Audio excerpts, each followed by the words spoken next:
right, let's do this today, everybody. So why don't we do this? I want to know, where are you, right? If you don't mind, just tell me, drop your location in the chat room. Let's find where everybody's from. I got New Jersey. Hey, Anton, it's good to see you. Iowa. Ooh, I love my Iowa. Kelly, you're in Georgia with me. Sarah, Iowa. It's good to see you, Sarah, by the way. All right, Michelle, I see you. Texas, Lorenzo, Washington, Florida, South Georgia. I know, Hillary. Florida. Let's keep going. All right, listen.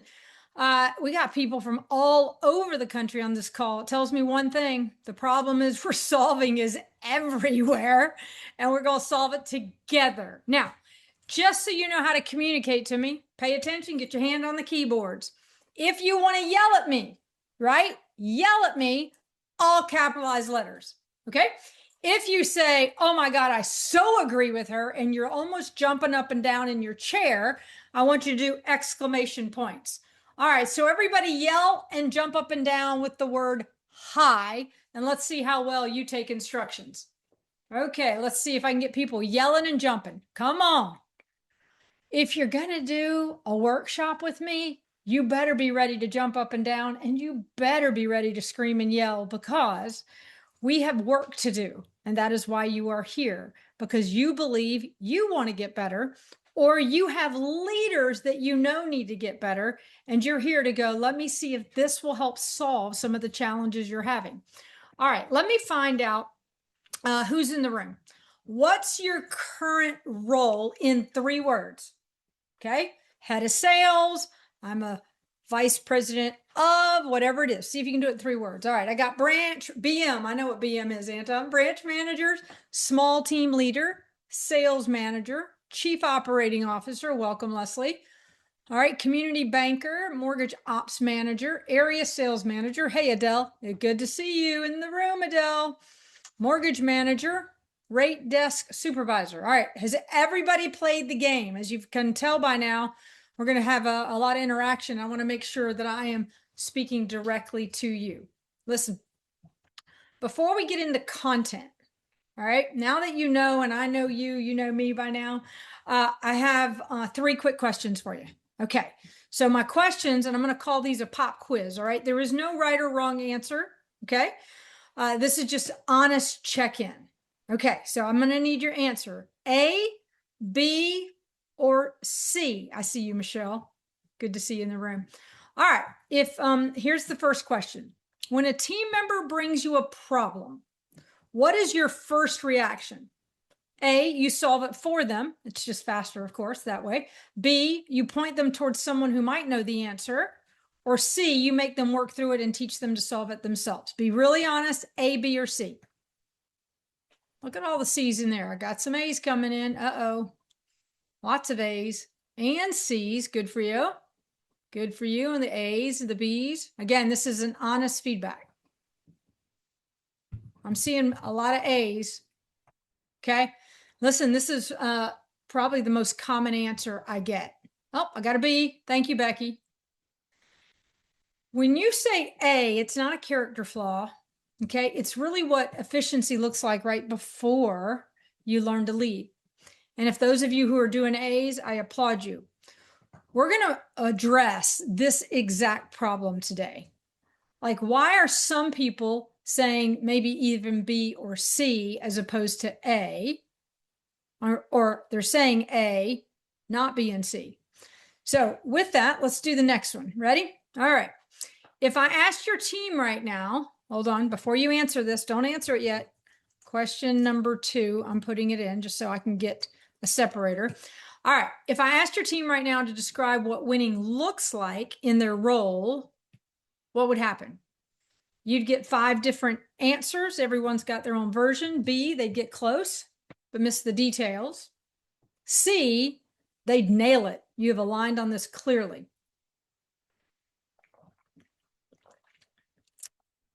Got lots of A's and B's. Lots of A's and B's. Mostly A's and B's, and that's the clarity problem.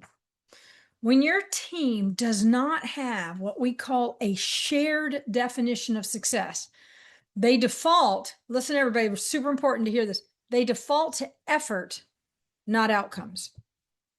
Let me say that again. They default to effort, not outcomes. We're going to fix that today as well. All right, your last question. Hold on, I'm typing in question number 3 coming up. By the way, if you are somebody in one of my workshops, classes right now, and you're trying to multitask just to hear a little bit, you're probably going to be a little challenged because I'm going to go at a speed, but the visuals will make a difference. So I want to challenge you to lean in like you would want your team members to do, right? You enroll them, engage them into classes. You say, I want you to learn and grow. Give this gift to yourself by just being all in today. Everybody with me? Tell me yes. Yell at me if you're like, I'm really all in, Case. Y'all know how to do that? Which is capital YES. Look at them, they're jumping up and down. I love that, Leslie. All right, so here's question number 3.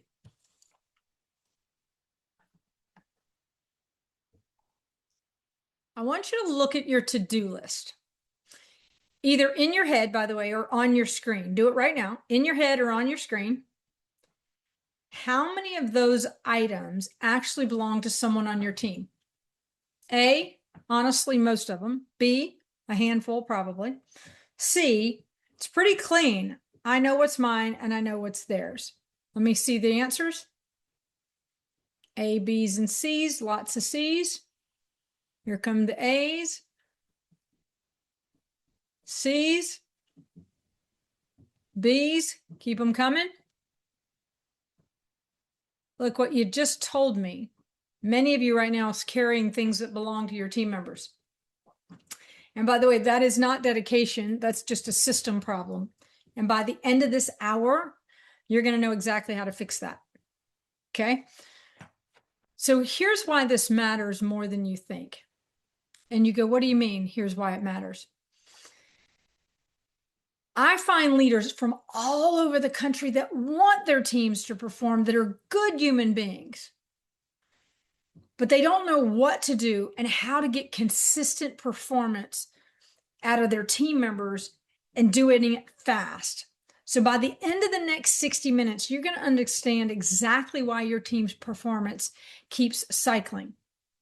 How many of you are ready to see consistent? And I don't even like consistent. I want consistent and elevated performance. Tell me yes in the chat room.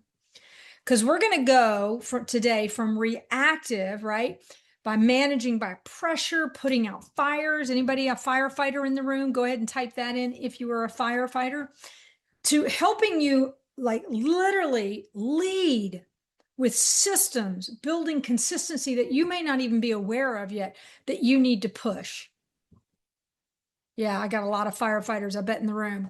The shift that we're about to take together, if you're ready, is going to be game-changing for you. Give me a 1 if you're ready for the shift. Okay? All right. Listen, there's a cost right now to helping your team own it. Everybody see this? Hopefully you can see me on the screen. I'm looking at your chats over here on the right. Okay. What does it say? Own it. What's my shirt say? Own it. Why? Why is that important?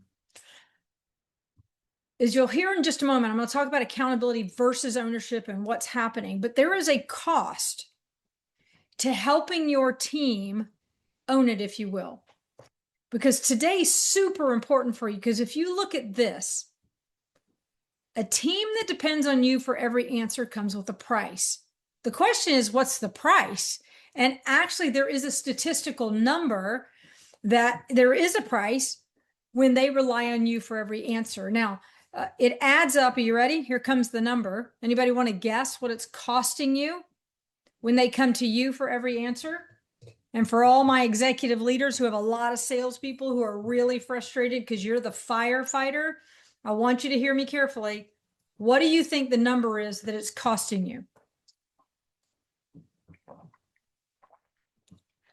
What do you think it is? Give me a price. You think it's costing you $5,000, $10,000?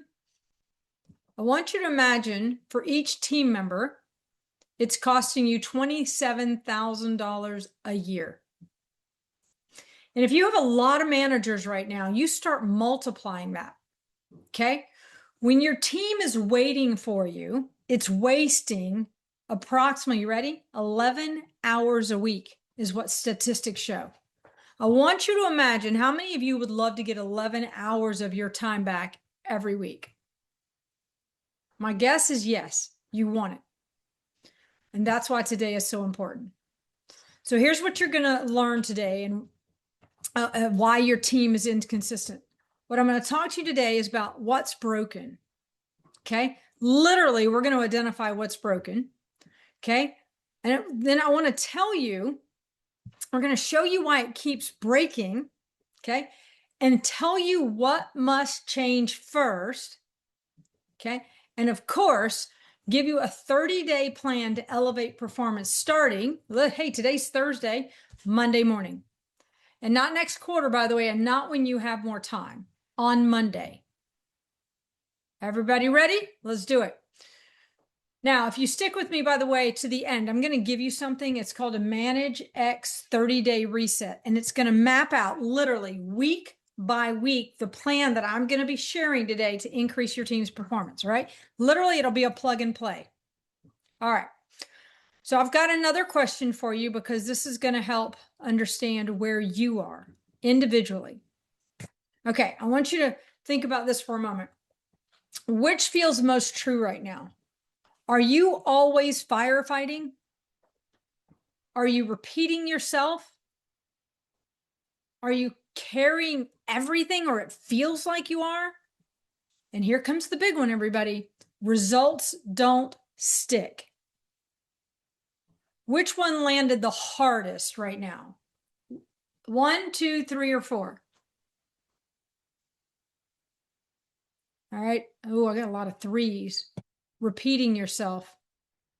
Results aren't sticking. I got you guys. I got you covered. Listen, every single one of these that you see on the screen is a symptom of the same underlying problem.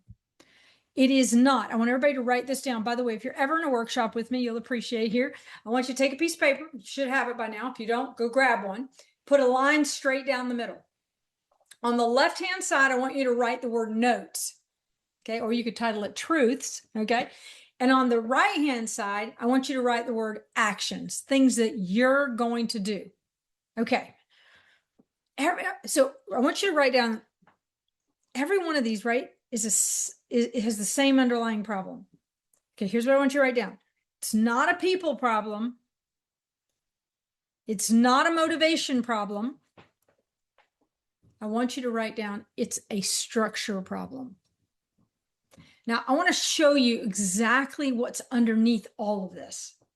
So as you write that down, you go, wait a minute, it's not a people problem. I have some people who aren't performing. Is it their problem, your problem? Well, look at this. High results don't come from just strong systems. Okay. What do you mean? You might be getting results right now. All of you are getting some form of result because you might have somebody who's really talented. That's fair, right? You have somebody super talented. They might be really good at hustling. But a crisis is created this temporary urgency, if you will.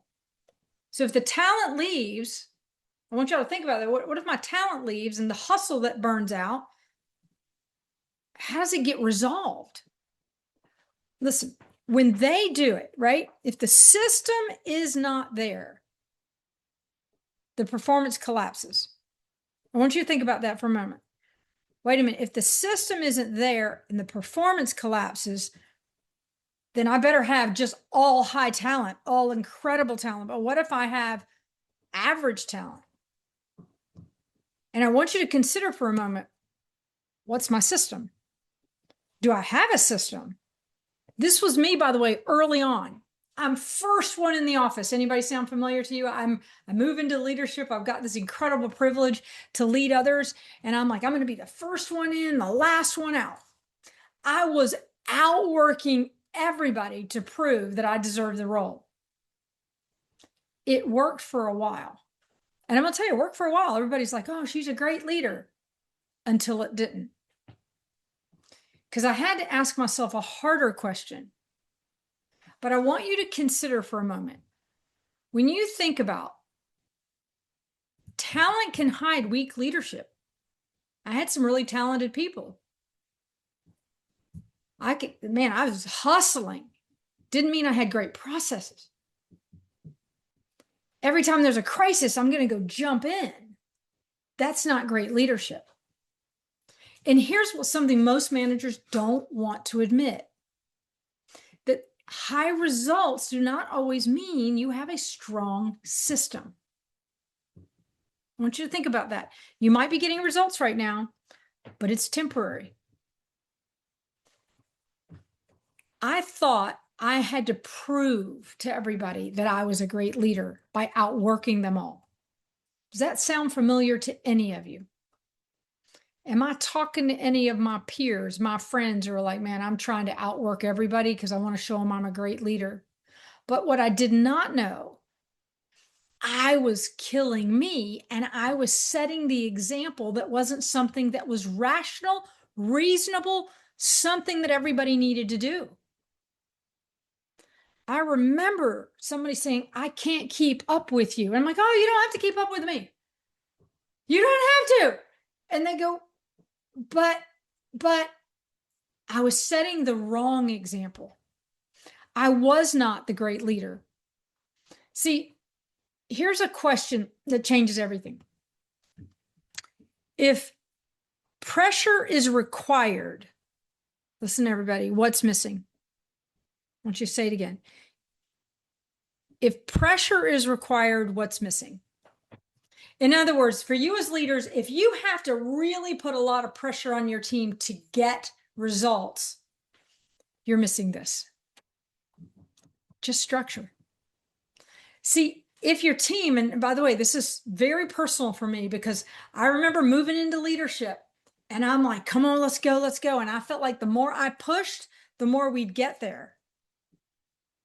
Here's the problem. What happens when you're on vacation? What happens when you get sick?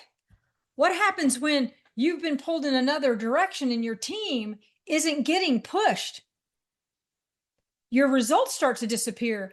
If the pressure disappears and business disappears, it's because you don't have a system. And I have learned that it's not coming from you. It's not sustainable what you're probably doing right now. Anybody here burned out? Tell me in the chat room. You burned out, you're tired. You're like, all I do is firefight. I don't see a way out of this. I'm exhausted. I'm tired at the end of the day. Some of you might even be rethinking leadership. How do I know that? At one point, when you don't know leadership, you start rethinking it going, I don't know, maybe I just want to be an individual contributor. And I'm telling you right now, I want to show you what the cycle looks like. See if this relates to you. Okay, it's called the inconsistency cycle, and you can take a picture in just a moment, and I'll tell you where. Okay? All right, so walk through this with me. All right, step one, you push really hard. And things improve. Step three, you relax a little bit. Whew, praise the Lord, you relax, thinking you fixed it. And then performance starts to decline. Then you panic and you repeat the entire cycle again. This is one of the most common problems in management. It is not a team problem, and this cycle is exhausting. I've lived it and I felt it, and it's a sign you don't know what you're doing, in a sense that you don't have systems. It doesn't mean you're a bad person, doesn't mean you're a bad human being or even a bad leader. You're here, I believe you'd probably join me today to say, I want to elevate my leadership skills so that I can get a team that is consistently performing quickly. See, the sign that you don't have a system is dependent on your energy. Now, I have a lot of energy. People tell me all the time, oh my gosh, you have so much energy. I'm like, no, that's a God-given thing from my mother. And I got to tell you, if it takes my energy to push my team, I'm missing the boat. I want to let that sit for a minute because some of you are exhausted and I know it. So if this is your statement, when you push, they perform, there's a dependency on you that's not healthy. Your team has learned this, by the way, through experience, right? And because they think that performance is your job. I want to say that again. Your team has learned through experience that performance is your job. I'll let that sit in for a minute. You're like, no, and Yes, because they're waiting for the pressure. Because they only respond to when you say it's urgent. They deliver when you push. But when you don't, they don't. The system's failed, not your team, the system. Okay? Great leaders do not create pressure. So write this down. Great leaders create structure. I want to show you what that looks like. Is everybody still with me? Give me a 1 exclamation point if you're still with me, because you are going to learn right now that how to build a system that works without constant pressure. Man, say that with me. Great leaders build systems that work without constant pressure. You should be able to walk in every morning and feel like, because your team's consistency should not be tied to your energy level this week. Okay. So Monday morning, you're going to be different as a great leader that you want to be. Okay. And if you start thinking about it and you go, wait a minute, their performance shouldn't be depending on whether you're paying close attention. Do you know how many times I hear about accountability? How many of you have said this? I need to hold my people more accountable. Come on, give me a yes in the room. Do you know how often I have executive leaders call me and say, I need to get my leaders to be more accountable or to hold their team members more accountable? And I am like, you have to reverse the conversation. Okay? Because when the right systems are in place, the team's going to run with or without you. Now, that might scare some of you, but guess what? The minute your team is running without you is the opportunity for you to advance to the next level to get that team to run without you. And that's what we're going to build towards. All right. So here we go. If you don't build the system, you're going to fall into the trap. You're like, what trap? It's called the ownership trap. Okay. And most leaders fall into it without realizing it. All right. You ready? How do you know? Well, how about, is this you by chance? Lots of follow-ups, lots of deadlines. Think about these for a minute. Wait a minute. Follow-ups, deadlines, standards, energy. Is any of this showing up on your to-do list? Problem solving. Here comes the big word, accountability. Is that on your to-do list? If it is, here's the truth. These are not your job. These are your team's job. But somewhere along the way, you've trained them to believe that this is your job. Maybe it was faster, by the way. Maybe you didn't trust them enough. Maybe no one told you not to. I will tell you that since we went remote, how many of you are now have remote team members? Can you just tell me remote in the chat room if you have remote team members? And I can tell you how often everybody, lots of them, okay, so lots of remote. Do you know how often people say, well, I have a remote team. I need to get them back in the office because I need to hold them more accountable. And I'm like, ugh. Do you really need to hold them more accountable? I don't know what reason you might have, but if you do any of these for your team, you've accidentally made them yours. Permanently, by the way. And that leads us to the most important law. Ready? You're like, what's the law? It's called the ownership law. Write that one down. Whatever you rescue, you own. I like another way I say it all the time is you get what you allow. But I want you to read that for a minute.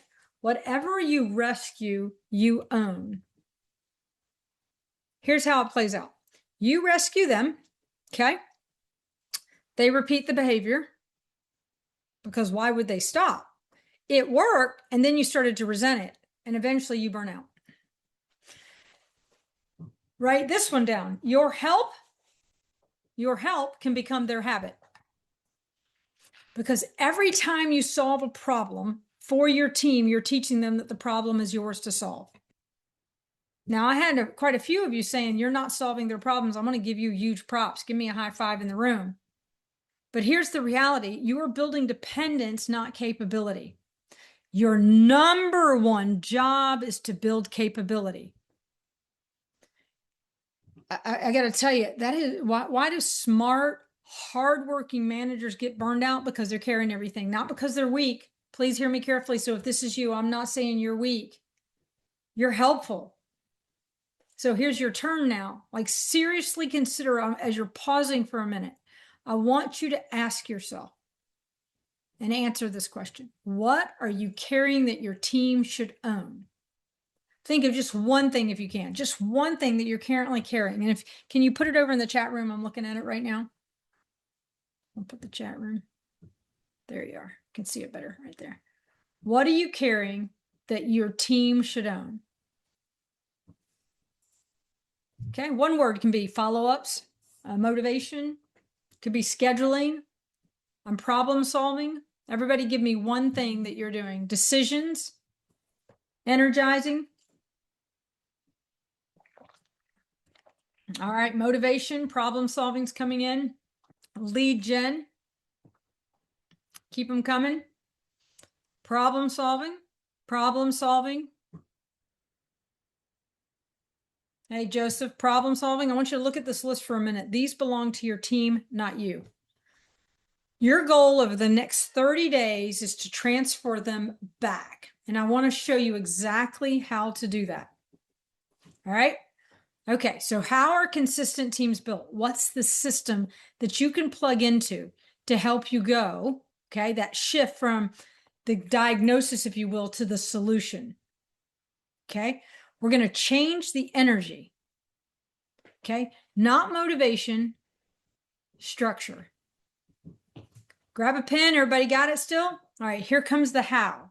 How are teams consistently built? Okay. What does it look like? I need to say it again. It is not motivation. It is structure. All right. So probably the most important thing I'm going to tell you today, and you've heard it, but I want to make sure it lands, is consistent performance is not about motivation. Okay, you're like, what do you mean? Do you know motivated people will eventually wane? They'll drift. Motivation's temporary without structure. Motivation's a feeling. Y'all know that, right? You've seen people, you go to a webinar, you go to a big Anthony Robbins event, whatever your event is, whoever you follow, and you're hyped up, and then you go right back to where you are. Does everybody agree with me on that? Let me look at my chat. Everybody agree, like motivation's a feeling, but it can be temporary and it fades. Okay, so structure is the foundation. Okay, and what we're going to build is a foundation.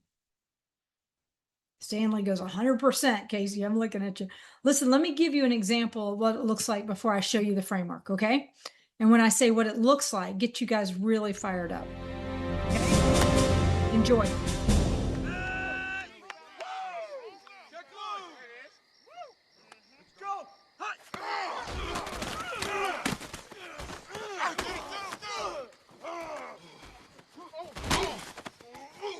What was that, Ray?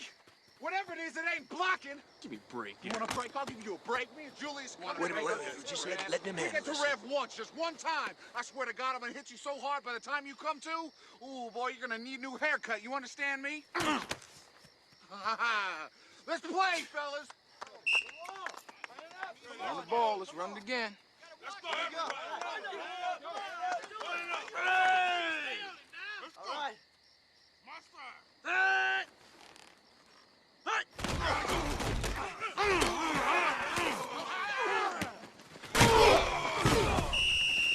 Come on, me. You all right, Big Petey? You all right? You really stuck him, Campbell. Yeah, I love me a little contact, Petey. That's left side. Strong side. Left side. Strong side. Left side. Strong side. Left side. Strong side. Left side. Strong side.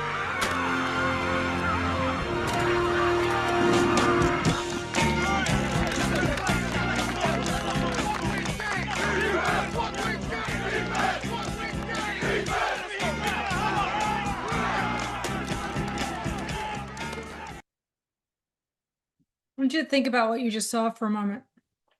We're talking about structure, motivation fades. How do you get a team saying left side, strong side, we're united? If you noticed in that, the leaders allowed the moment and allowed the power of the team to come together. You want that? Oh my gosh, you can get that. But if you had jumped in to try to energize and to fix, would that have happened? Would they feel empowered? Would they feel united? And would they own their individual contribution? And I am telling you right now, when I say own it, I mean own it. You want each individual on your team to walk in every day under your leadership, knowing that they own their own outcomes. Not you, they own it.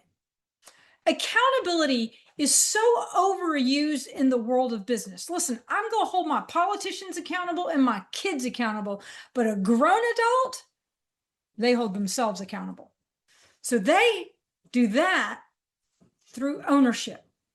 So what's that framework? How do I get just the stability piece that will take that to get what you just saw? Are you fired up? Because here's the reality. Consistent teams are built, and the best teams have a framework to grow. All right, there's 4 pillars. All right, each one is a system, not a skill. Now, when you put all 4 in place, and I mean all 4, consistency will stop being something you chase. It'll start, and it'll start being something that just happens. You just saw that. Everybody give me a 1 in the chat room. I got to know you're still with me. Let's go. All right. So, Casey, what are the 4 pillars? Here we go. Pillar 1, clarity. Pillar 2, ownership. Pillar 3, rhythm. Pillar 4, standards. How much time we got?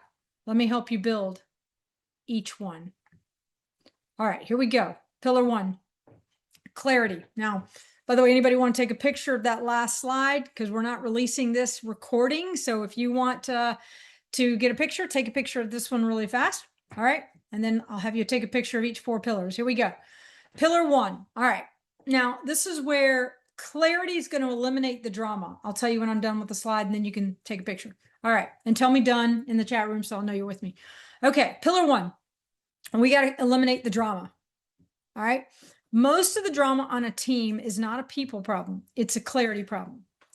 When people are not sure about what they own, okay, they make assumptions. So when they don't know what great looks like, and I mean great, they're going to guess. And when priorities, by the way, are unclear, they're going to make their own, and they'll default. Listen, this is super important. If they're unclear, they're going to default to whatever you say the loudest, or whatever feels the loudest. So here's your goal: clear roles, clear outcomes, clear priorities, and clear standards. Now, here's the diagnostic question. If I asked your team right now what winning looks like in their role, could they tell it to me in 1 sentence? Tell me yes or no. Each team member, if I said, tell me what winning looks like in your role, could they tell me in 1 sentence? Yes or no? Come on, everybody, tell me in the chat room. Okay, I got 1 yes, mostly no's, maybe I believe, probably not. And by the way, if you're immediately going, oh my gosh, this is a lot of work. No, it's not. Ask them to tell you what's your role, what are your outcomes, what are your priorities, and what are your standards. Then you can say, ooh, I got work to do. What if you got 4 people in the same job and you get 4 different answers? Then you do have a clarity problem. You want to eliminate drama? Get crystal clear. Take a picture, everybody. Tell me done if you've got it. All right. So that's number 1. We got to get that pillar closed up. All right, let's do number 2. Pillar 2, ownership is designed. You're like, I want you to challenge you for a minute. Ownership is designed. It's not hired. It's not hoped for. It is designed. And it doesn't come from your motivational speeches or a team meeting where your people are told to step up. It comes from structure. So I want you to write down responsibility with authority. Solutions are required, not just problems reporting. So if anybody brings you a problem, they have to have a solution with it. Every single time, 100% of the time. Okay? So there's no silent waiting. When someone truly owns something, and I mean they truly own it, they don't wait to be told.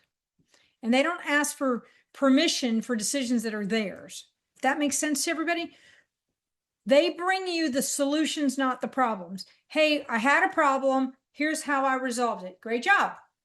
I will never reprimand, ever, an employee of mine, a team member of mine, who made a decision that was wrong.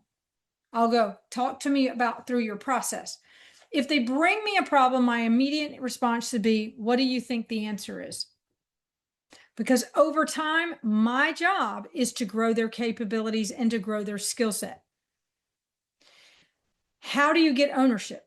It only happens, by the way, when you build the conditions for it. And I mean being very deliberate and very consistent. Ownership alone is not enough. You have to have rhythm. Okay? They have to expect that you're going to ask every time, what's the answer? How many of you need to get better in this category? You're like, I've given people responsibility, but they don't have authority, so they don't technically own it. See, to me, asking someone to do something and saying you own the outcome creates the ownership in the design. Give them responsibility with authority. All right, let's go to number 3. All right, number 1, everybody got 2? Take a picture. Here we go. Number 3, performance needs cadence. What do I mean by that? Great teams don't run on inspiration. We've already said that. They run on a rhythm. How do you create the rhythm?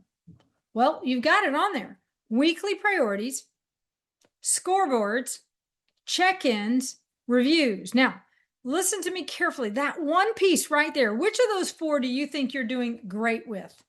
Come on, which of those 4? Because if you're not doing any of the 4, okay, so check-ins. Thank you, Bethany. So here's the key. You're like, what do you mean? Does every team member know what their weekly priorities are? Thank you, Jason. Are there scoreboards where people can see it? Are the check-ins consistent? I will tell you this, that chaos is present whenever there's not a rhythm. If your team's performance is unpredictable, I want you to look at your meeting cadence.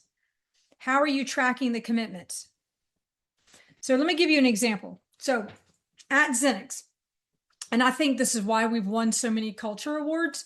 I think we're the 29 culture awards for this close to hitting number 30.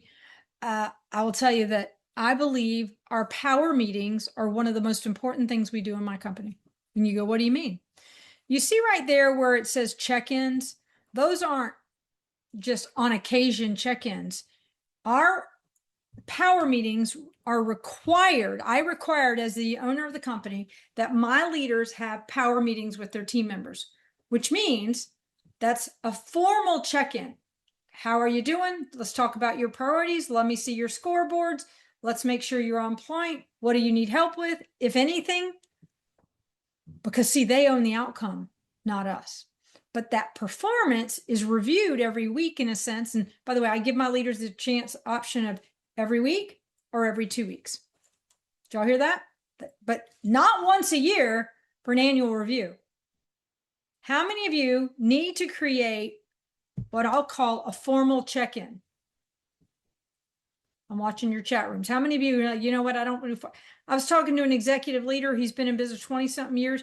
He said, Casey, do you know that I never meet with my people? He goes, I meet with my people all the time. I'm like, of course you do. You're firefighting, right? He goes, every day. And he was exhausted. He goes, every day. And we taught him how to do a power meeting, how to coach someone inside that power meeting to develop them. He came back, he calls me, he goes, you're not going to believe what happened in my branch. He goes, the top performers are like, I'm not meeting with you. He goes, I've never met with them because they just do their thing. And I'm like, So he started meeting with his team and they were leaving the meeting fired up. The top performers come in and they go, okay, whatever you're doing in here, everybody's loving it. Okay, I'll meet with you. At the end of the hour, he said it took an hour and a half because they were so into it. The guy says, are we going to do this more often? Listen to that. They wanted their leaders' feedback. They wanted to be part of owning their outcomes. But they can't do it if you haven't shared what the priorities are, the scoreboards. And this is the greatest opportunity for you, is to get into your cadence of meeting with your people on a regular basis. All right, let's go to number 4. I'm running out of time. Number 4, what you tolerate becomes culture. Not what you say, by the way, and not what you post on the wall, not what you put. Y'all know what I'm talking about. Here's our core values. I'm like, yes, it's what you allow. And I mentioned it earlier. You get what you allow. Missed deadlines, they get a pass. All right, well, everybody's going to do it. Low energy, that gets ignored. Everybody gets to do it in the meeting. Poor preparation, somebody comes to a meeting, they're not prepared, nobody says anything. Excuses get accepted. I want you to write this down. This is a big statement I'm about to say that will shift many of you. Your silence trains your team. Every time you don't address something, you're teaching your team it's acceptable. The number one problem beyond engaging your team is that you are silently approving poor behavior. You're silently approving low standards. People think standards are being harsh. It's not about being harsh. It's about being consistent. And I'm here to tell you, what gets tolerated gets repeated. All right, everybody, here comes another hard question for you. What are you tolerating that's getting repeated? I want you to type it in the chat room if you're willing to name it. And by the way, you can put low standards. Do you know the number one challenge we have in our company is when we're training someone in sales, we'll say, here's the standard. The manager goes, oh my God, that's too high. And I'm like, you just lowered the standards, which means you're going to lower the outcome. Yeah, you're accepting excuses. I love that. Thank you for being very transparent, Stanley. Consistency. It takes honesty. I'll tell you guys, you already know what you're tolerating. You feel it every single week. Today is about deciding whether you're going to keep tolerating it or you're going to address it. Are you ready to address it? Yes or no? Tell me in the chat room. Are you ready to address it? You don't want to put it off anymore? All right, let's go. When all 4 pillars, and I want y'all to consider that, all 4 pillars are working together, man, you are going to have an amazing team. Okay, but if you miss one, you'll have some instability.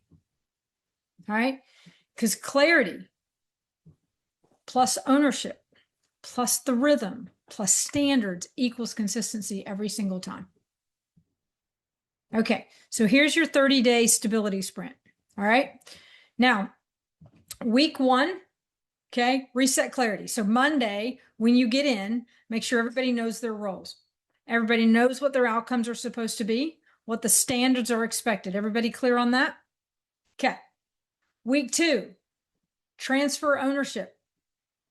I mean, we're talking about transferring ownership, understanding that they own the outcomes. Week 3, getting this rhythms, making sure you're doing your one-on-ones, your check-ins, your scoreboards. And week 4, really evaluating your reinforcing the standards. Listen, this isn't the full depth of everything we have in our program called Manage X, but it's enough to break the cycle a little bit and start getting some structure on your team. You can start this literally on Monday. Okay, let me walk you through each week very briefly. All right, so week 1, set expectations. 2, right, get crystal clear on what you're asking for. Make sure everybody knows what you want. Week 2, transfer it back.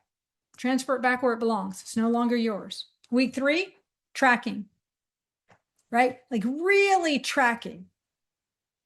Week 4, is reinforcement. Locking in the new normal. Like, this is what we're going to do. By the way, it might be simple on paper. I am very aware of that. Okay. Uncomfortable in practice, especially week 2. But every week's going to build on the last one. Guys, you're about to change the lives of your team members. I mean, I'm happy to dig a little bit deeper for you so that you really understand the power. Okay. You got to remove the fog. And I mean, remove the fog. Most managers in this week 1 are going to assume their team knows what's expected. You're going to be shocked because you maybe have never even verified it. So here's what you do week 1. Okay. Now, be ready to take pictures because I'm running a tiny bit behind. I want to make sure I get everything in. All right. Action number 1. By the way, we're not releasing the recording again, Jennifer. So take good pictures. Okay, dear. All right. The first action, okay, super easy for you to put in place if you do. Sit down with each person and ask them 3 things. They have to answer 3 things. What are you responsible for? Okay. How is success measured? And what does excellent look like? That's it. If you cannot get all of those in 1 sentence per role, your team can't execute them. So those are the key questions. Let me say them again. What are you responsible for? How is success measured? And what does excellent look like? Okay. That's the first week. I want you to clarify the roles and the outcomes, define what great looks like. Everybody good? All right, let's get to week 2. Tell me done in the chat room. The driving question on this one is, does my team know exactly what winning looks like? Exactly what winning looks like. I'll tell you that the students that we've had in our programs will tell you this is literally his notes Vince shared. Man, communicated clearly. I own it, taking responsibility, setting clear expectations. That was a big aha for him. Clarity is what he learned in our Manage X program, right? Setting those clear expectations. All right, let's move to week 2. All right, now listen, this one's big for you. Stop rescuing, start requiring. I need you to shift the responsibility back to the team. Okay. This is where you guys stop being the hero. And I say that with all respect in the world because I've been there. That impulse, you're impulsive, right? To rescue from a good place. Why? It's faster. Y'all probably can relate to that answer, right? It's just faster. I'm going to just send it to everybody. Here's your new script. Okay. All right. You're going to basically say to them, when they bring you a problem, you're just going to ask the question, what's your solution? And you're going to go, what do you mean? You're going to require it. Not let me handle it. Not I'll figure it out. Not I'll do it. At first, by the way, they're going to look at you. Well, that's why I have you as the manager, and say, I know. I have the answer, but what do you think the answer is? Because my goal is to help develop you to your next level of career, to take my job. But what do you think? And they may push back and say, I don't know, and say, well, let's talk it through. You have to hold the line because you've got to answer this. Who owns this, me or them? If they own it, okay, ownership only develops when you stop rescuing them.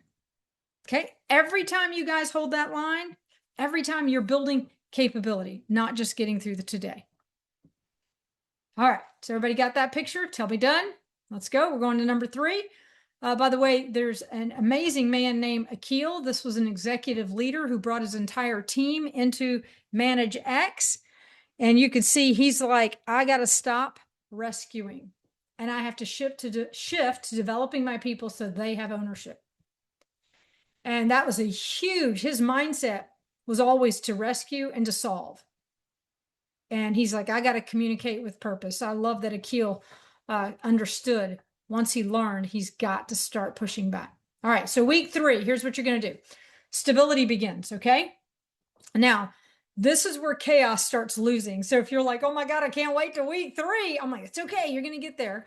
Okay, every week you're going to ask 3 questions.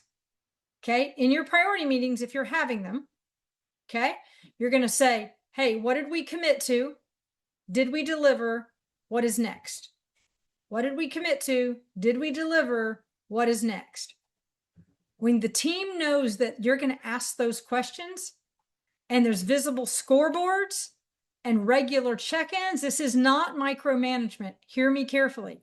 This is structure. Remember, we talked about structure is the key to have a high-performing team. And it creates honesty among your team members. And that is how you install rhythm. Okay. The question you ask yourself is, are we managing by rhythm or reaction? And I'm going to guess most of you are by reaction. Sure. The 3 questions. What did we commit to? Did we deliver? What is next? And then ultimately, you want to answer that. I'm going to manage by rhythm, not by reaction. Here's another student of ours named Leslie. She was an outstanding student. She came through Manage X. She walked away knowing how to set and protect the standards every time. And it is about consistency and addressing issues. All right, we're close to the end, everybody. Here we go. Number 4, reinforce the standards. Okay, we got to lock this in. And most leaders get to this point and then they quit. I'm like, what? They get tired. They get busy. They let the small things slide.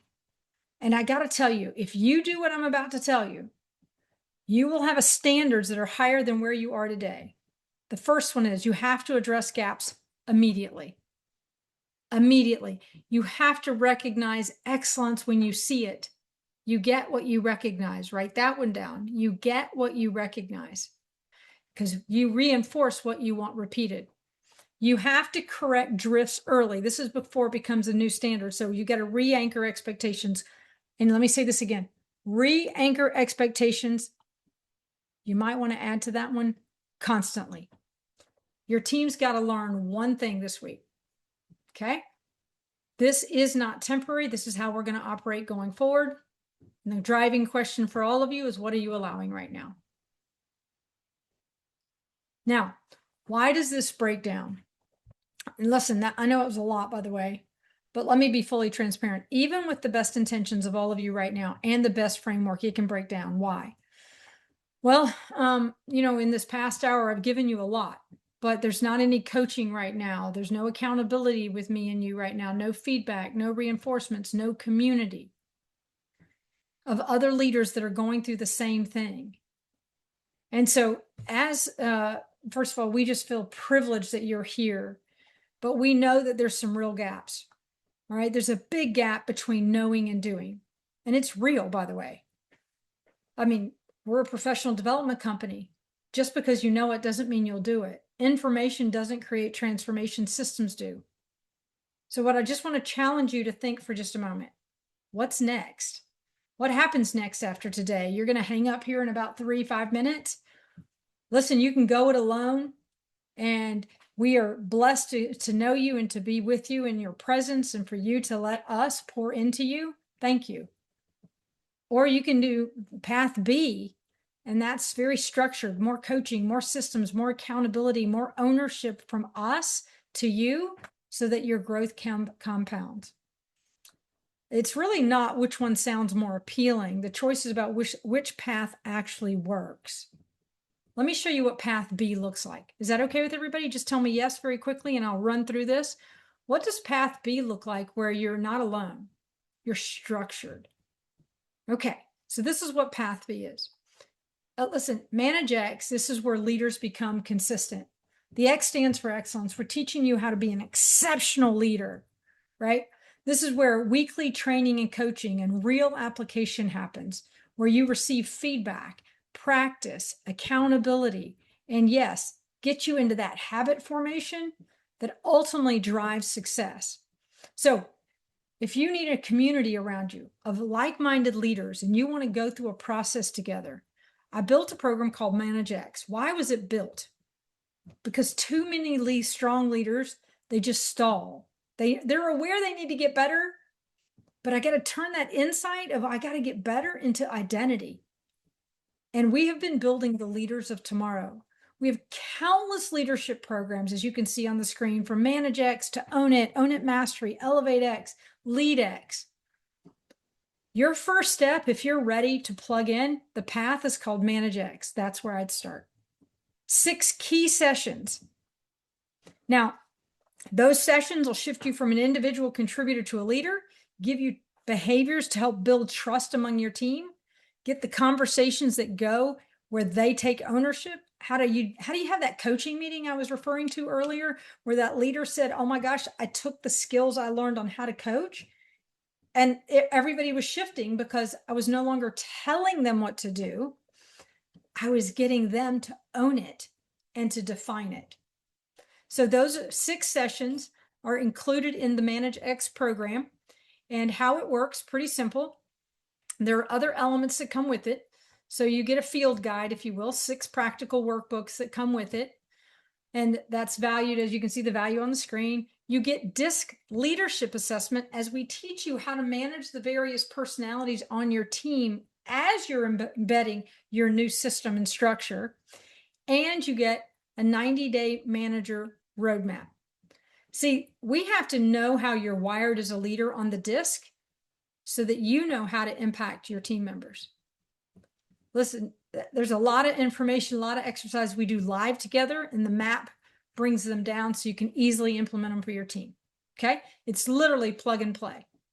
All right, what would you all tell me? And everybody, let's see if I can get everybody to play here. What would you tell me this is worth to you in your business?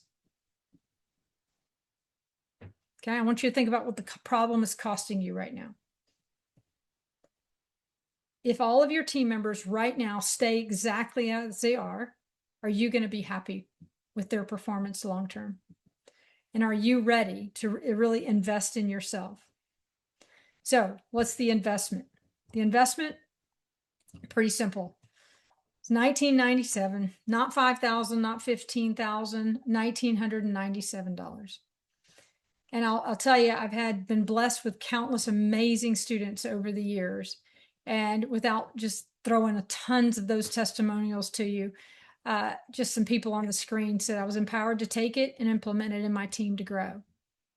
Informative, genuine, and able to communicate effectively. Here's the best part. This is just the last one. A 5 out of 5 rating, 100 NPS score, 100% satisfaction. If you're ready to jump in with us, we would be privileged to be part of your leadership journey. It's 9 hours over 60 days. So literally it is a class a week over 60 days. So with that, I'm going to pause for just a moment. I'm going to put the QR code up on, and I'll show you everything you get. But here are just some of the testimonials and the examples of people that have been in the program. So here's everything you get. The class is coming up in 2 weeks. The next cohort starts in 2 weeks. You get everything you get on the screen. The link is officially live. We do have limited seats. I have no idea how many have been sold. And so I won't play the game that says, oh, there's only 3 left and you only have 3 slots. I don't really know right now how many we have. We limit the class sizes to 20. Okay. So I would just say jump in as quickly as possible to make sure you secure your seat and you don't have to wait till later in this, I'd say in the Christmas season or next year. So with that, everybody, let me apologize for going a few minutes over. I hope today was one of those days. It was a pivot for your entire career where you're walking away saying, not only did they bring me great value, but I have an opportunity to plug in and truly elevate my skills. If any of you are working for an organization and you're like, I don't know if I can afford it, don't want to, I can't afford it. We have an opportunity with a letter that you can send to your executive leader to ask them possibly for their support to co-sponsor or sponsor you completely. I will tell you, I would not wait for them to say yes for your own personal career. I always say, hey, you own it. Y'all like that? You own it. So invest in yourself is the best gift you can ever give yourself. If you guys will do me only one favor right now, just give me one word to describe how you felt about today's session so that we can consistently get better each and every day. So with that, empowered, you're welcome, Adele. Encouraged, fantastic, inspired, improved.